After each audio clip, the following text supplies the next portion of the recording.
Hi friends, Ashley here with Brindle Babe Designs in the flesh.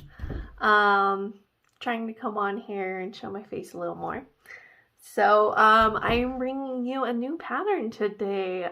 This is something I haven't ever done before. So it is a knitting machine pattern. It's not a crochet or knitting pattern, sorry. But I hope you still like it. So we've got the drop stitch summer top. I'll show you here. Excuse my ends that I haven't weaved in yet, but here is the top. I used only 2 skeins of yarn for this. How crazy is that? So, alright, so the pattern is made using, I use the Addi Express 46 needle, I believe it is, machine. You can also do it on the SEntro machine, but I made it on the flat panel setting. So the construction is made up of 2 panels in the front, 2 panels in the back, so for a total of 4 body panels. And then you also have a total of 4 panels for the sleeves. So 2 for one side and 2 for the other, where everything is all seamed together. Alright, and for this pattern you will need to know a little bit of crochet. The only thing you need to know is how to slip stitch along the row.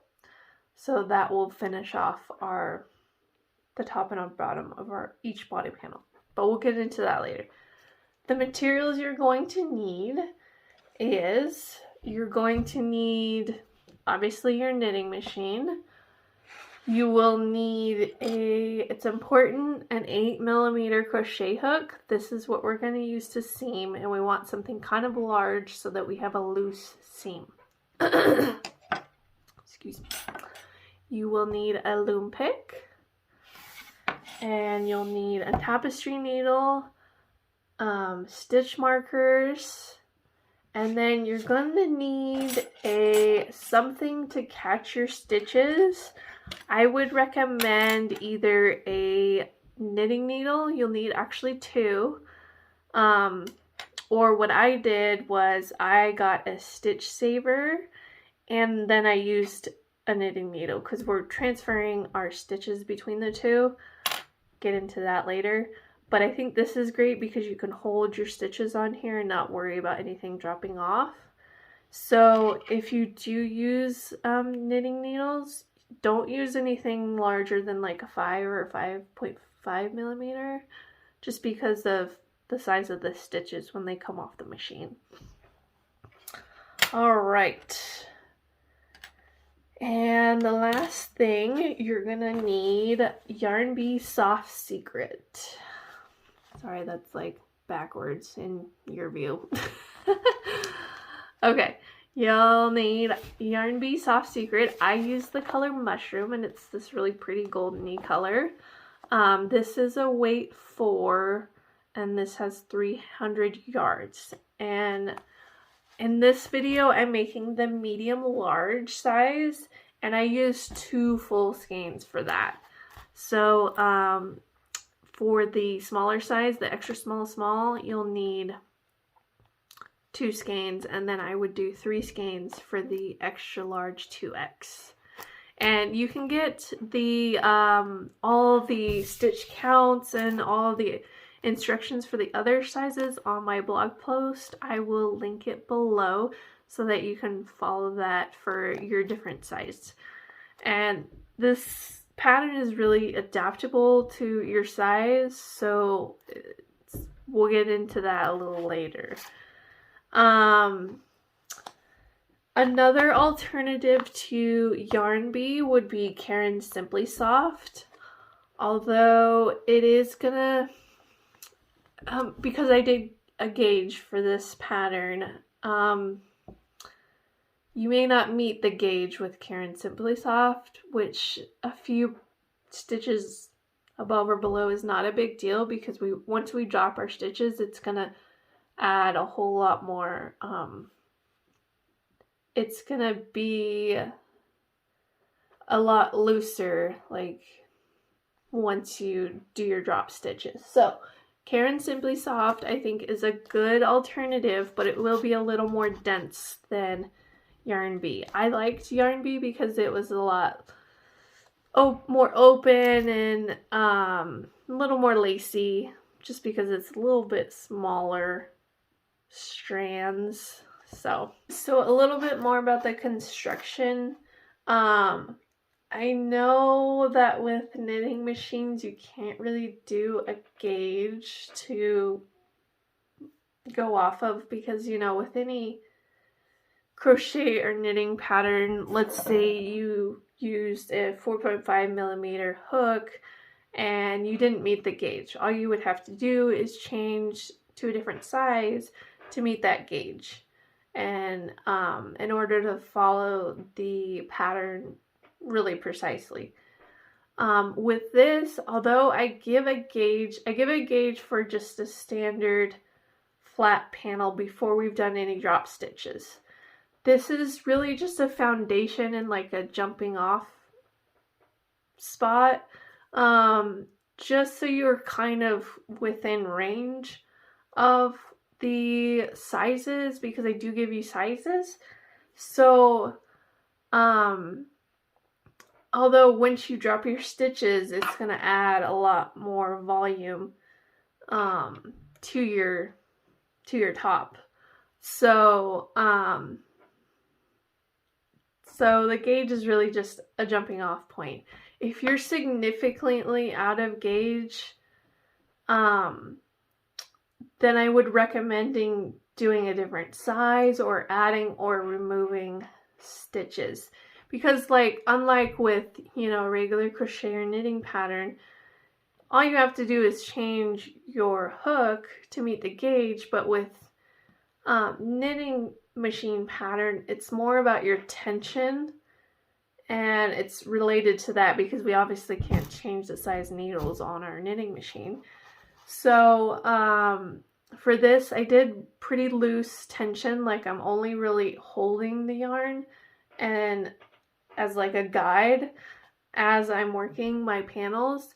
So if you're just a few off here or there, I don't think it's a big deal, because once you drop your stitches, it's going to add a lot more to your size. It's going to be bigger than what your initial gauge is. So I don't want to get too lost in the gauge. So really measuring out your panels once you're done working them, I think is the best bet before you do your drop stitches, just to make sure you're kind of in line with your size. And we'll get into that a little bit more as we get into the pattern. So let's get into it. I almost forgot to tell you in the materials, you're also going to need waste yarn for this pattern. So I would do a high contrast color so that you can see the difference between your stitches very easily. Alright, first things first is you're going to set your machine to the flat panel setting. And on the Addi machine, you're going to go all the way back over to the black needles. Now we're going to cast on to the first white needle next to the last black needle. And that's going to be our starting stitch. And you're going to cast on 38 stitches. And make sure that when you count your stitches that you're not going off the number that the machine has, because number 1 starts at the first black needle and we're starting at the first white needle. So just make sure you're getting your count correctly. And you want to make sure at the beginning of each panel you're starting off with your waste yarn. So we're going to start off with our waste yarn and we're going to end with waste yarn for every single panel.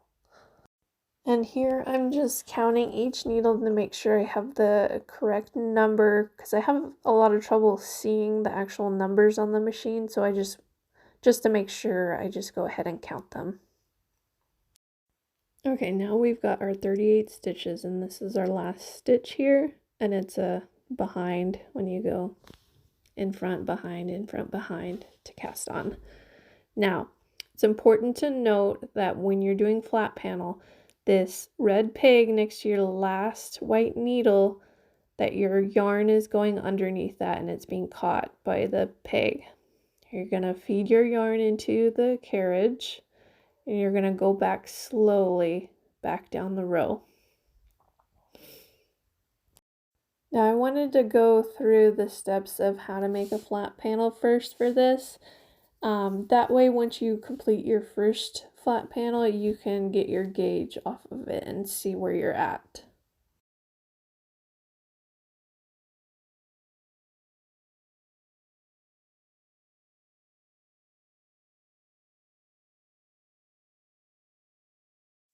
Alright, now when you get back to the beginning, you're going to go past your first stitch into the 2 or so black needles. You're going to go until that red peg catches your yarn, that red peg that's right before your first white needle. So once it catches that, then you can go back down the row the other way. And that's just the thing you want to keep in mind when you're at each edge of your panel. Just make sure the yarn gets caught under that red peg next to your needle. You might have to go past a couple needles and then you can go back down your row. It's actually very simple. It may take you a few tries in the beginning, but it's really very simple. So you'll notice, because we are on the flat panel setting, that you go down one row and go back, your counter will only count one row. So what you're actually doing though is you're working 2 rows. So you want to keep that in mind as we're working this, to keep track of your rows. So on this waste yarn, you're going to do about 4 to 6 rows, depending on how much excess you like at the edges. So now at this point, you're going to reset your counter and bring in your regular yarn. So I dropped the end of my waste yarn to the middle, and now I'm going to add my regular yarn in. You're going to do that by opening the carriage and putting the yarn in to the right of your first white needle. Close your carriage and then I like to hold these 2 strands together just so no stitches drop as I'm starting this row. You'll notice that I forgot to reset my row counter here, so don't do what I did.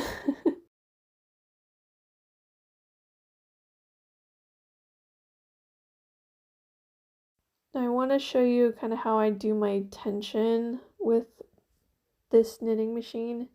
I put the yarn over my middle finger and my ring finger, and I obviously don't hold it up like this. I'll hold it down with the top of my hand up as I'm working this, and this I kind of control it with like my pinky, the tension, but I'm doing so little. It's really just gliding through my hands or my fingers as I'm working. I'm really not tugging or adding any tension or anything. It's really just to guide it through to the machine from the ball. And for whatever reason, I like to have my ball on the floor. That's just like the positioning I like it. Or I'll have like a chair next to me behind me to have the yarn on, because it just works better that way for me. Now you're going to work this panel until you have a total of 82 rows, which on your counter is going to show up as 41 rows because it only counts when you go back to the beginning. So we got to double how much is on our counter. And because I forgot to reset my counter at the beginning, I have to add in those 3 extra rows, which is actually 6. So don't let me confuse you. So I wanted to stop and show you guys if, let's say by accident, you went too far past your last needle, how to fix that without restarting the whole thing. So sometimes I do this because I'm just not paying full attention, and I've got 3 needles here that have caught the yarn and I didn't want them to. So what you're going to end up doing is get your loom pick and you're going to go back down and pull it over the red peg and like out from the white peg so that it's no longer catching it. So you'll pull it up and out. And you'll want to hold your yarn taut so that the excess yarn isn't staying in the machine, but you're pulling it back out. You're going to do this until you get to your last, the red peg next to your last white needle. You're going to do that till you get back there, and then you're going to leave the yarn under the red peg and work back as normal.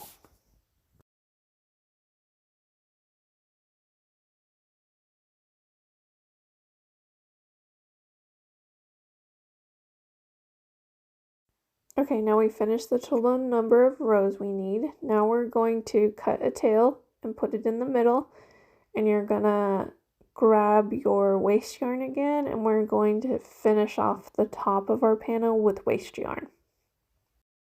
We'll repeat the same steps you did before, where you put the waste yarn in, hold the 2 strands together, and work down the row. You'll do this for about 4 to 6 rows, and then we'll take the whole panel off the machine.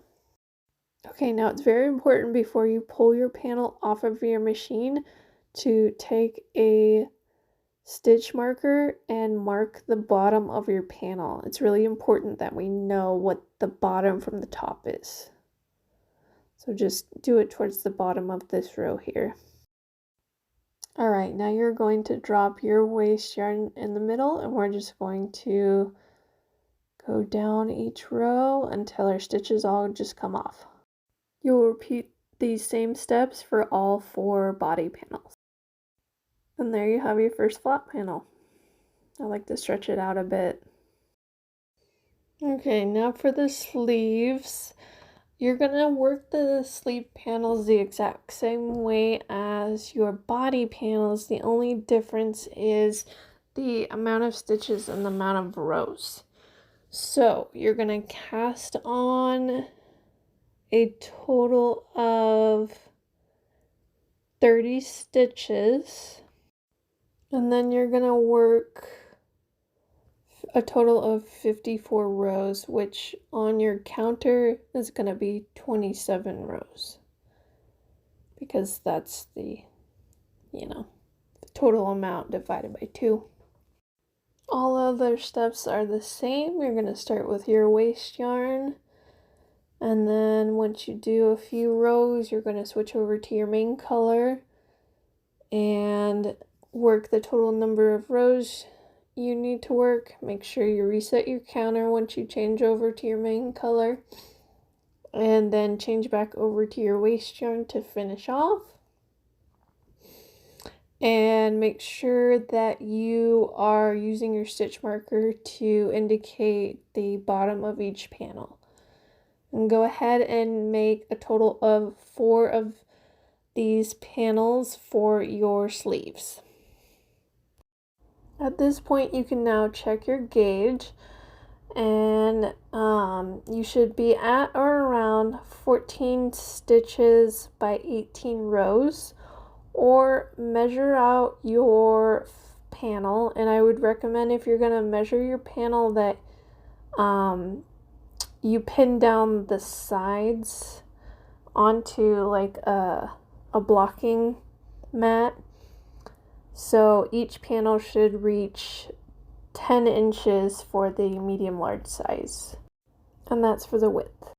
Okay, now we're gonna get into the steps we need to do for our drop stitches on each panel. So you're gonna go ahead and take a long piece of yarn, take your 8mm crochet hook, locate the bottom of your panel, and at the first stitch to the right, you're gonna pull up your yarn into a loop and chain 1, and you're going to slip each stitch across.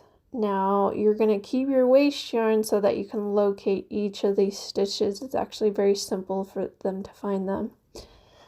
Now for this part of your panels, you can choose to either do a slip stitch and a chain 1, or you can just do slip stitches all the way across. With the additional chain 1, it's going to add a little bit of curling, but it'll give you a lot looser seam at the bottom. And so you can either choose to do that or do a little bit of a more fitted seam, which is what I ended up doing. So whatever you choose, you can always go back and redo this as long as you don't tie off your tail here. You can do the extra chain 1 for all the edges on your panel except for the edges on your sleeves that you seam to your body, because otherwise you're going to end up with too large of a panel at where your armhole goes, and your armhole won't be the right size. Okay, now that you're finished with the bottom, you're just going to go ahead and cut your tail and feed it through your loop to hold that off for now. I recommend as you're working these panels that you seam your tails in as you go. Otherwise, you're gonna end up with a million tails like I did at the end, and it's such a pain. Okay, now we're going to remove the waste yarn from the bottom, and to do that, you're gonna just pull the end through. You're just gonna have to feed it through the stitches on the bottom, so when you first cast on. So once you get it through all those stitches, it'll unravel the rest of the rows. You may have to cut it if it gets snagged or stuck somewhere, but once you get that first kind of chain undone, it'll unravel all. Alright, now we're going to go to the top of our panel and start picking up stitches. Now you're going to take either your knitting needle or your stitch saver, and starting at the right, you're going to start picking up each stitch along the row.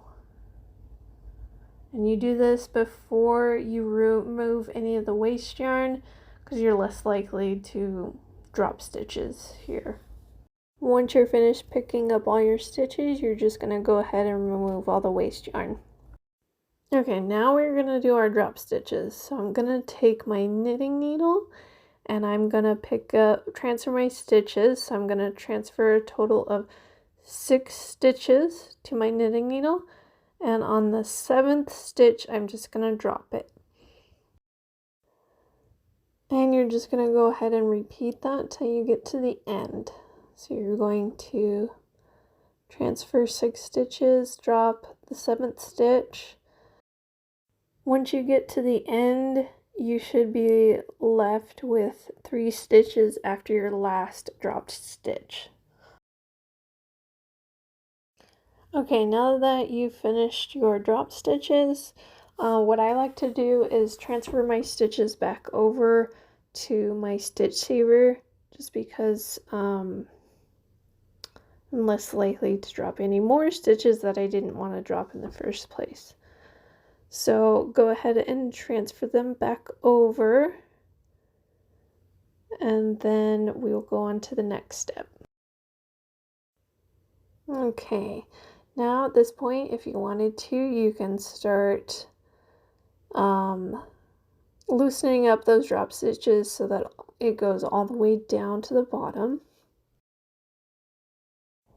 Okay, now last step you're going to do to prep each of the body panels here is you're gonna slip stitch all the stitches across the top of the panel.